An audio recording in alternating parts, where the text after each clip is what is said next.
This is The Traveler, written by Andrew Austin, featuring Brett Owen as the narrator and Howie Riggs as the traveler.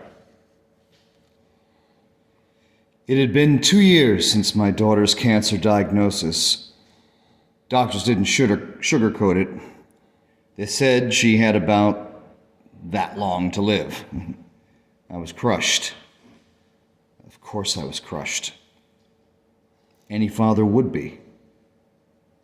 No matter how I felt inside, I determined to make what little time she had left as joyful, as fulfilling as possible. We first began playing as often as we could at the bouncy castle place at the mall. She loved it there. She loved jumping around in the ball pit and sliding down the slides and running around the maze. She always laughed and looked happy. Even as her hair began to fall out and her face began to look thin, she looked happy.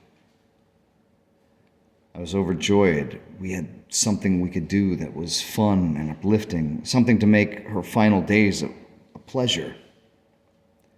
But every time I heard her laugh and saw her smile, a part of my heart broke again and again, knowing it was not going to last much longer.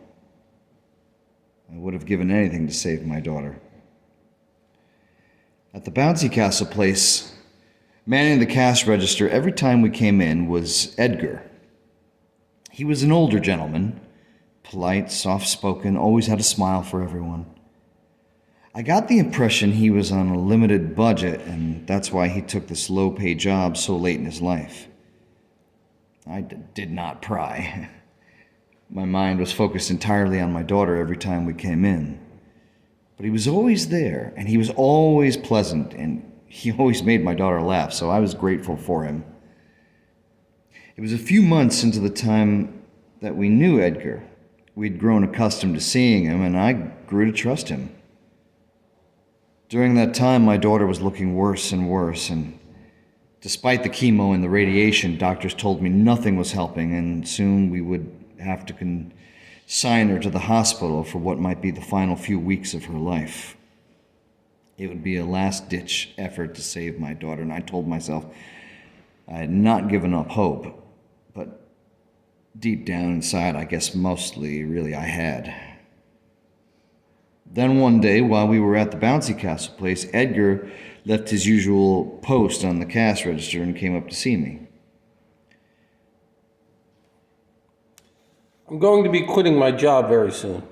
May I shake your daughter's hand today? I might not get another chance to say goodbye. What? Oh, I'm sorry to hear you're leaving, I said, a little caught off guard. This was the first time I'd ever seen him away from the cash register. Everything okay? With me, everything is fine. I just wanted to bid you both farewell. I'm pleased that nice people like you exist, said Edgar. Oh, okay. You want to shake her hand? if it's okay.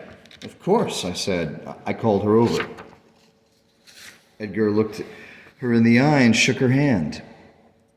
Goodbye, young friend. I wish you all the very best. She thanked him sweetly. She did everything sweetly. Then as she returned to playing, Edgar turned to me and said, I hope you realize your daughter's cancer does not have to be fatal. It's not necessarily the end. What?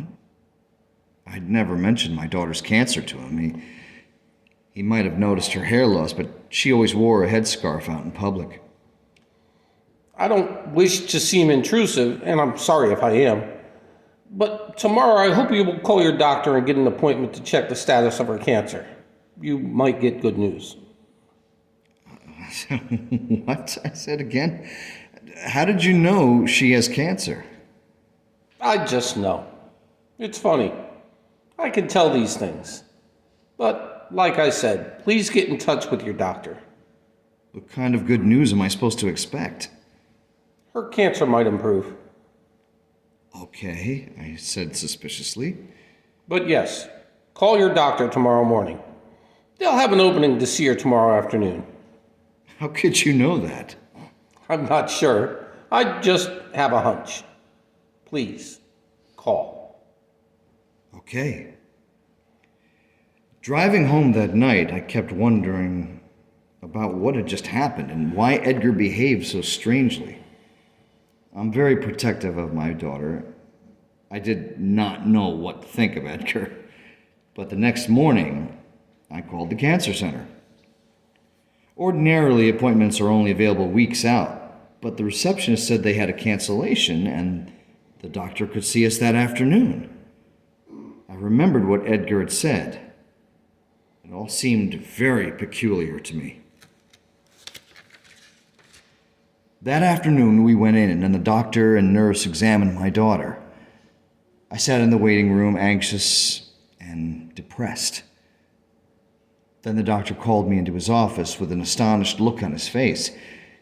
He sat me down and told me my daughter's cancer was entirely gone and that she was in perfect health. I could have fainted. I could have cried. I could have shouted for joy. Even still, I did not entirely believe it. The doctor said he had no explanation. I promise you, sir, we make no mistakes in her diagnosis. In all the last 2 years, your daughter had cancer. Unequivocally, she had it. It was not something we'd never seen before, and there was no indication it would resolve. But here we are. There's no cancer at all in your daughter's body and no health threat of any kind. I can't explain it, sir. It's a miracle, I guess. It's a miracle, I said.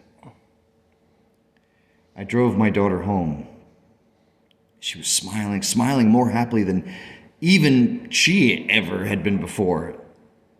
She was happy. I was happy. No, overjoyed in a way I'd never been in my life. Relieved, ecstatic, on the verge of tears. My faith in the world was restored because my daughter was going to live.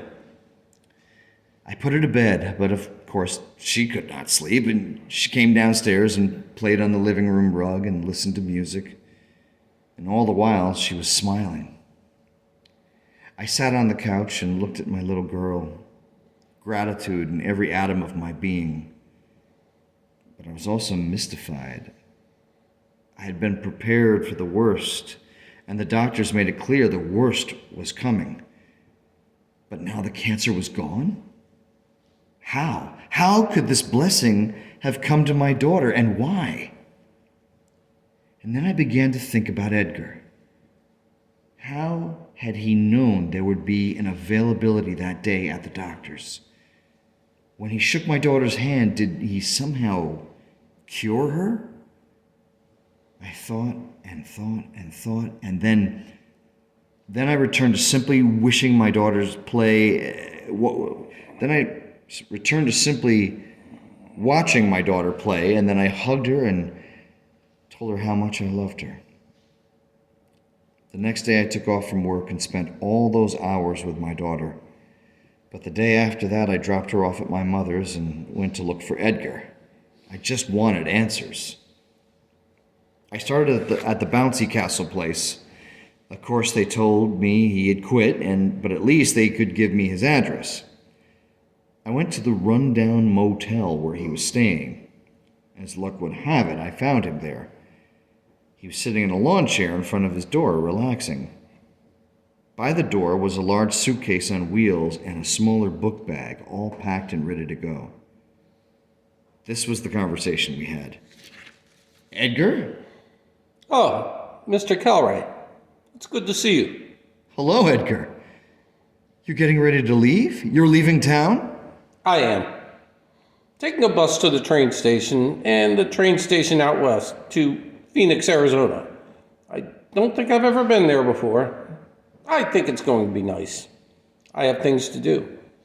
There was another lawn chair next to near his door. You mind if I sit down here? Oh, please do. It's nice to have company right before I go. I don't usually have company, so I like this a lot. I sat down and looked at him a moment, and I was trying to decide how to start when Edgar said, How's your daughter? I hope she's all right. Yes, she is. She really is, Edgar. The day before yesterday, the doctor told me she's cancer-free. My daughter is cancer-free. That's wonderful. I'm so very happy for both of you. You must be very happy. I am. I'm happier than I've ever been in my life, Edgar. And that's why I've come looking for you. Edgar, the doctor said what has happened is impossible. She had stage 4 cancer. There was no mistake. She was dying. And yet now my daughter's cancer-free. She's perfectly healthy and there's no explanation for it. Well, congratulations. Thank you, Edgar. Edgar, what happened? You shook my daughter's hand and then the next day she's completely cured. It's a miracle, Edgar. Did you cure my daughter? Yes. You cured my daughter. You saved my daughter's life? Yes. Well, it wasn't quite as much me as it was the fact that you and your daughter are wonderful people. You are very good people, and your goodness is what cured your daughter. I was just lucky enough to play a small part in it. It's a little hard to explain. When you shook her hand, that's what did it? That was the final thing that did it, yes. But it could not have worked unless you had spent your whole lives being kind people. And your goodness could not have saved her without that one last ingredient that my handshake provided. Like I said, it's hard to explain. But how? How is that possible? How could you cure cancer? Are you an angel or something? Oh, no. I'm sure not an angel. How? I'm grateful to you, Edgar, but how did you do this? This all seems so unreal. Well, I have a lot of time before the bus. Do you want to hear the whole story? It actually might take a while, but I think I'd like to tell someone all about it. I rarely get a chance to really sit down and talk to anybody. Well, yes, of course. Tell me all about it. I travel from place to place. I'll receive a note under my door directing me to a post office in a specific P.O. box. In the box will be a manila envelope or sometimes a big packet. In it, there's always a variety of things. There's a plane or bus or train tickets, and there's maps and directions how to get into the next place and I'm being sent to.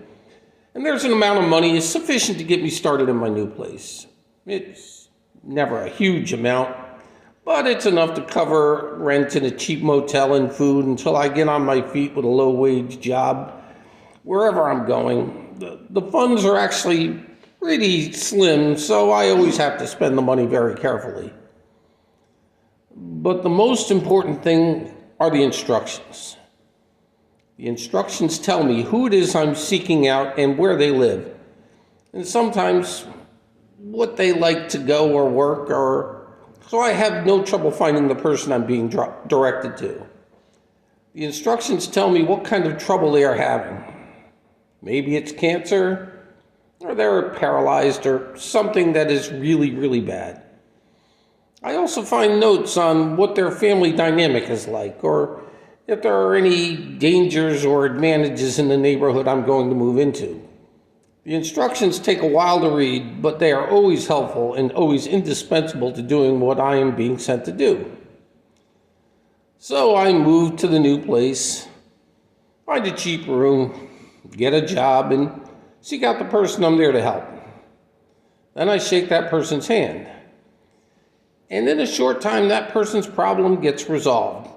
Not just by me, remember, but also by how nice and good that person is. I can't take all the credit. Only a little. Anyways, then after that is done, I wait and get another note under my door, directing me to another P.O. box and a new set of instructions. So I've been living like this for a long, long time now, going from place to place, helping people. I guess that's it. That's the whole story. We sat there quietly for a moment as I reviewed all he had just told me. I was trying to figure out how best to question him. Finally, I asked him, "Who sends you these instructions?" I don't know. Somebody. That's all. How long have you been doing this? I can't remember. It's been a long time. I'm getting pretty on in years. I don't remember when it all first started or how. And I don't remember what my life was like before this. Oh, I have some memories. I can remember a few things about being a young man and about being a child. I have vague mental images of a mother and father and maybe siblings. And I think I worked some job washing dishes when I was a teenager. It's all disconnected and imprecise, but I know I had some kind of life before all this. But when this started and who set me on this path and who orchestrates all these trips I make, I have no idea. I know this sounds pretty strange, but it's the truth. Your daughter has been cured of cancer, so you know it's true. It's hard for me to make sense of all this, I said. Oh, me too. I often wonder how and why this is happening. Another thing, and this kind of bothers me, is that a lot of the people I help, I can't remember them either. Oh, a lot of them I can. Some people from years ago, I remember as plain as if I saw them yesterday. But some of them, I only have little hints in my memory. And there are big gaps in my memory where I have no idea where I was at all. I only know I was someone helping someone. One gap covers a year. That bothers me because I want to remember all the people I've met. And I want to remember all the joy I see it brings these people when their lives are made better by something I did to help them. I don't know what to say.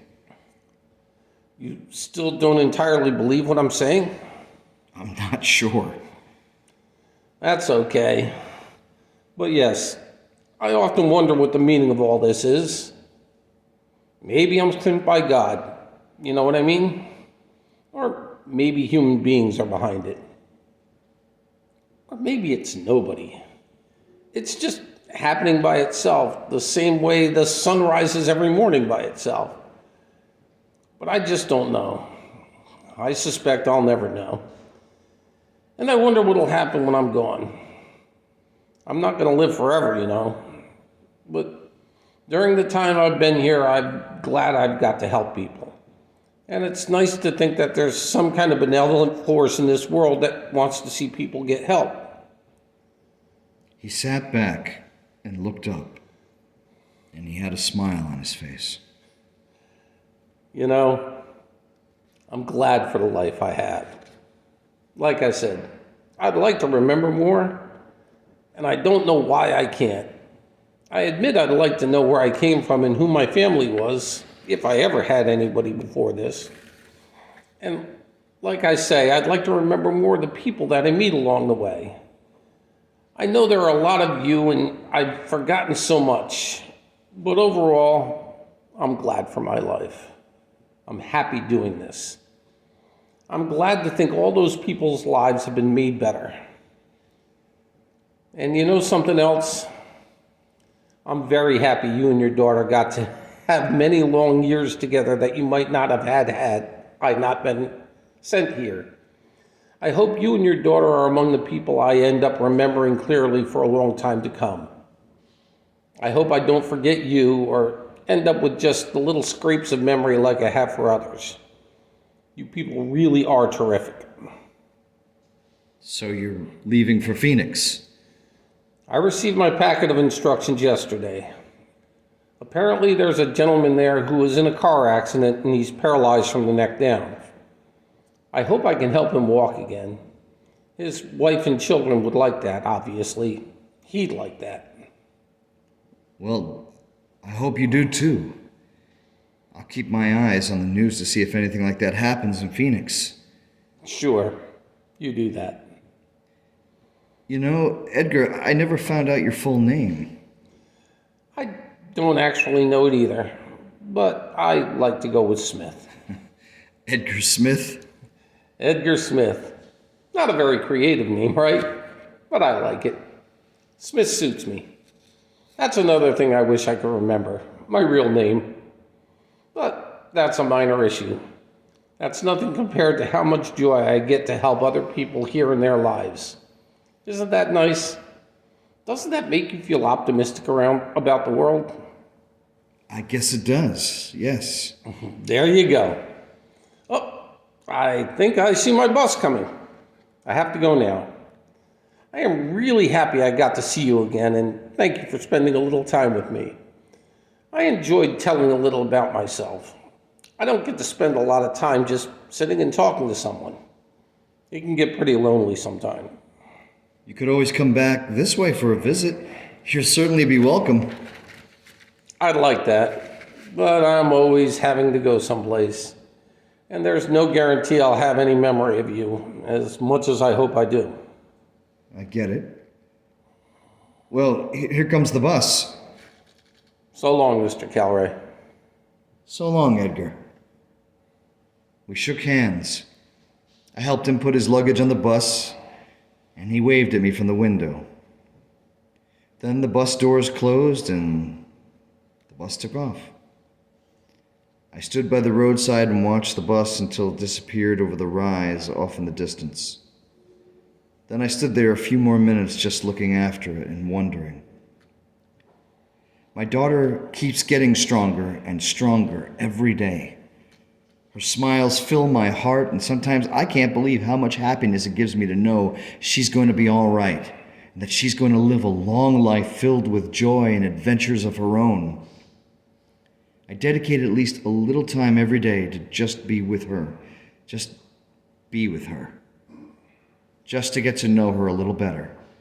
And every week we go out on a special trip and see or do something new, and I know to cherish every moment I am with her. And for months after that, I kept my eyes on the news to see if anything strange happened in Phoenix. Finally, one day, I found a news article on the internet. There was a man in Phoenix who had been in a terrible car wreck and had been paralyzed from the neck down. Doctors held out little hope he would ever walk again. And then one morning, he just started moving his arms a little. Then a day or two later, he could sit up without help. Then he could walk with a walker. Each day he was getting better and better, more mobile, little by little. With 6 or 7 days, he was completely recovered and was walking and doing things just as he had before his accident.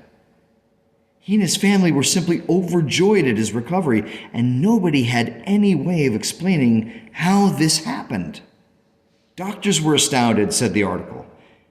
They said it might be a miracle. I smiled when I read that. Maybe it was a miracle, but I knew who brought it. I hope he's still out there someplace, doing all the things he's doing. And I hope he still remembers us, as I remember him. This has been The Traveler, written by Andrew Austin, featuring Brett Owen and Howie Riggs. Copyright 2025.